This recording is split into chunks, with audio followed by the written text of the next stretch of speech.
All right, so now that you have your real estate license, this is where the fun really begins. But before we can get started making all that money you've been waiting for, we need to cover the top 10 mistakes I see brand new agents make in their first year. And if you avoid these mistakes, it'll definitely put you on the path to success. It's important to get a good grasp on the reality of how the average agent fares in his or her first year. According to the National Association of Realtors, in 2020, realtors with 2 years or less experience had a median income of only $8,500, which is a decrease from 2019 when the median gross income was at $8,900. Now, COVID could have had a factor on the decrease depending on which state you were in, but even so, $8,900 is hardly worth the time, especially since it's gross income, which doesn't even account for splits with brokerages, fees, and other expenses. Another daunting statistic to be aware of is that 87% of new agents fail and are out of the industry within their first 5 years. Now, even though we might not be able to avoid that scenario completely, we can surely take steps to limit the possibility. So with that, I want to cover the top 10 mistakes I see new agents making. In this video, we'll cover the first 5, and in the next video, we'll go over the other 5. So let's get started. Mistake number 1, not understanding you're actually in 2 different businesses. Most people start their career with a misguided expectations of being like realtors they see on TV, working with multi-million-dollar listings, just walking clients around the house and submitting an offer that magically gets accepted, getting to have those wonderful phone calls and letting their clients know they got the house. And after an easy couple weeks, they show up to a closing and get a big fat check. Well, I hate to break it to you, but it doesn't work that way. Those shows are entirely for entertainment and don't reflect reality at all. The reality of having a real estate business is you're actually a realtor second. Your first business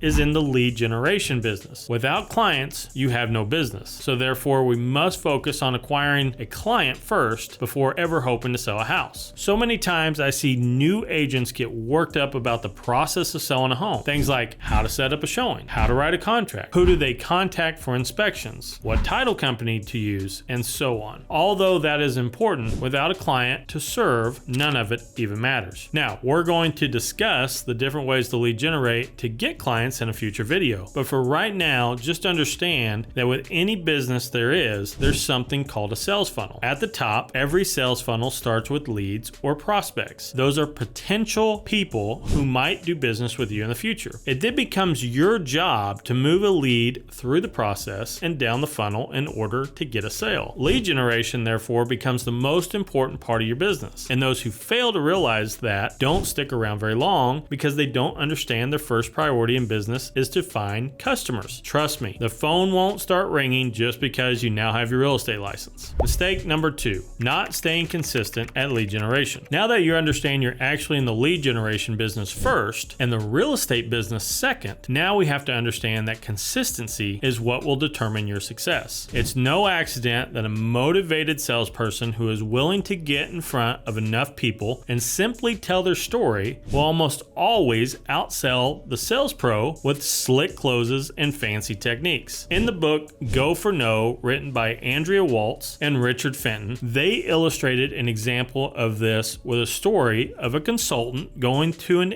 insurance company in Chicago to help increase their sales. The company was only averaging 2.5 sales per agent per month. So after observing the sales force for a couple days, he came back and said, "Your only problem is people aren't making enough phone calls." With the management team thinking that was too simple of a solution, the consultant decided to prove it. He split the sales team in half, with equal sales skills on each side. The first half, he instructed them to keep doing what they were doing and not change a thing. With the second half, though, he told them they could no longer make phone calls, but instead had to door knock around neighborhoods where they don't know anyone. There will be no leads provided, no qualifying of prospects. To prove his point that sales aren't necessarily determined about saying all the right things, he instructed the second group that once someone answered the door, they had to start off by asking the question, "You don't want to buy insurance, do you?" What they found was, on average, 59 out of 60 people said something along the lines of, "You're right, I don't want to buy insurance, now get lost." But 1 out of every 60 said, "Well, as a matter of fact, I am interested. Come on in and sign me up." They also found that on average, a salesperson would be able to speak to those 60 people in an 8-hour day of door knocking. Instead of averaging just just 2.5 sales per month, they immediately started getting 1 sale per day. Now, the difference was the amount of people they got their message in front of, and also the fact that they spoke with that many people each and every business day. Now, I'm not suggesting that you go around door knocking. That's fine and it has its place. The point I want to get across here is that you have to be willing to talk to a lot of people each and every day. I've seen agents, and I'm guilty of this as well, go about making a large amount of contacts in a single day and then be done for the entire week. So instead of breaking it down with a goal to do something like 20 contacts each business day, they'd say something like, I'm going to knock out a whole week's worth of contacts in just one day. While this sounds good in theory, you don't stay consistent with the activity and it loses its power. Don't necessarily focus on knowing exactly what to say, although that does help. Instead, focus on just having quality conversations each and every day with people about real estate. I suggest to new agents in our office, if they're able to focus on this full time, they should be able to lead generate for 4 hours each and every business day. Without a doubt, that'll launch their business, and before long, they'll have more business than they can handle on their own. If they were starting out part-time because they're still working somewhere else, I recommend giving it at least an hour each day towards lead generation, at a minimum. One agent I got into the business back in 2014 was a school teacher. I recommended to her that she come into the office after school was over for the day and only make 10 phone calls, regardless as if they answered or not. It wasn't a lot, but she did it each and every day, and now she runs a very successful team within our office. Now, she was consistent. Mistake number 3, spending money on things you don't need. At one point in my career, I found myself paying over $4,000 per month just to run the business. The most expensive expense I had at the time was paying for leads. I teamed up with companies like Zillow, Realtor.com, and paid for zip codes, and people requesting information about homes that fell within those zip codes would go to the agents paying for them. Oh, and there were multiple agents paying for the same zip codes, so even though I was notified about the lead, other agents were as well. It wasn't until later that I learned how to truly work by referral and build strong relationships with people that I knew and past clients that I have served. Over time, we went from spending that high amount of over $4,000 to now we run our entire business on less than $1,000 a month. That amount even covers our monthly MLS and board dues, cell phones, database management program, and any advertisement we choose to do. That's a huge difference. We now run lean and mean and only spend money on things that'll produce a great rate of return on our money. We shoot for a minimum of a 10-to-1 return, so meaning if we spend $100 on a certain expense in our business, it needs to produce $1,000 worth of revenue or we don't even do it. The only time I recommend paying for leads is with the understanding that you don't really pay for anything unless it closes. We've teamed up with certain lenders that provide qualified leads for us, and in return,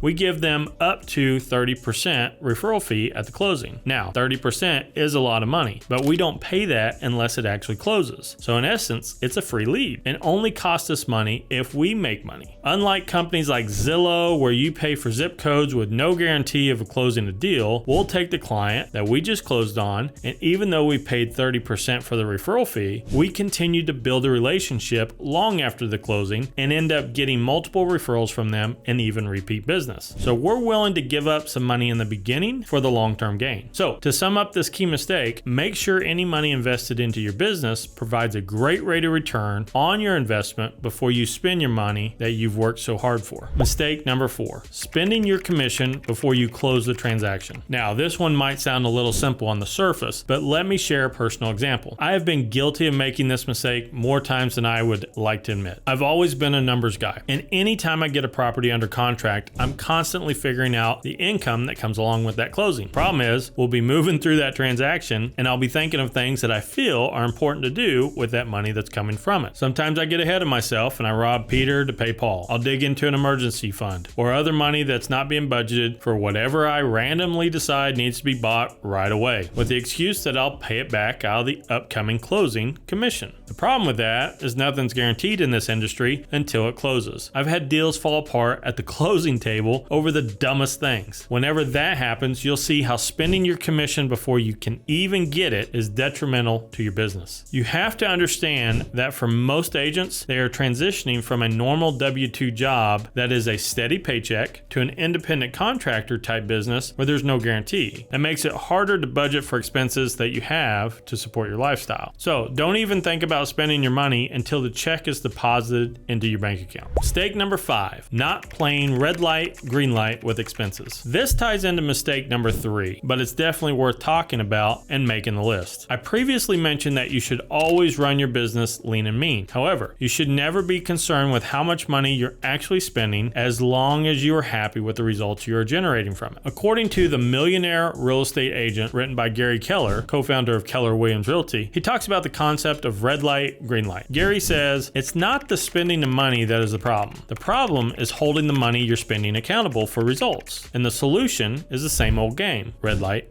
green light. First, you have to lead with revenue. That is, don't go into debt to invest in your real estate business. You just don't need to. Instead, invest a little of each commission back into your business and hold that money accountable to produce a solid return. You'll want to keep your fixed cost as low as possible. You don't need to rent out the biggest office space or spend thousands of dollars on salaries for help. Keeping your fixed costs down will allow you to spend more money on variable expenses like lead generation activities. If you allow your expenses to creep up without necessarily producing a higher profit, you'll find yourself in a bad situation if the market ever shifts. In a shifting market, revenues tend to decrease and you'll find yourself in a position where you're forced to cut back on everything, including the lead generation activities that are most likely to increase the overall revenue. So when you start to invest your money, put it towards one activity and then play red light. Don't invest any other money into your business until you're able to verify that your investment is either making you money or costing you. Only once you have that information can you make adjustments and try a different tactic to generate additional business. Green light.